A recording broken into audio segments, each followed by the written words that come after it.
Jigar, yo'q, menga 320 ay benzin qimmatli qiladi. Menga 520 dizel variantidan topib bersangiz, jigar, men sizga 520 dizel variantidan men sizga ikkita topib qo'ydim. Xohlasangiz qora rangida, xohlasangiz orqada oq rangini ham topib qo'ydim. Bir boshidan tez tushuntirib o'tib ketaman. Bu 2011-yil 223 ming yurgan luklari bor bu qora variantimiz.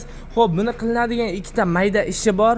O'shani qilmasdan sizlarga arzonroqqa narxini chiqarib yuboraman. Agar realni kelib olib ko'rib, qarab, agar oladigan bo'lsanglar, narxini ozroq tushib ham beraman. Hozir bu 4.300 ming deyapmiz. Agar oladigan bo'lsa, bilasizlar, jigar, ko'nglimiz bo'sh. Sizlarga 1-2 so'm ham o'tib beraveramiz joyiga. 1-2 so'm emas, 1-200 ming yuan.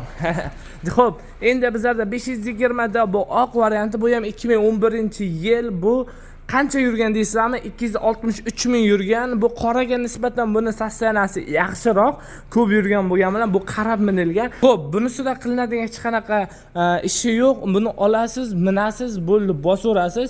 Xo'p, agar sizlarga qanaqangi mashinalar kerak bo'lsa, bemalol aloqadamiz. Bizlarda xo'p, mashina bozorimizda 50 mingtaga yaqin mashina bor ekan, jigar. Ham bizlarda endi kapital ham chiqadi.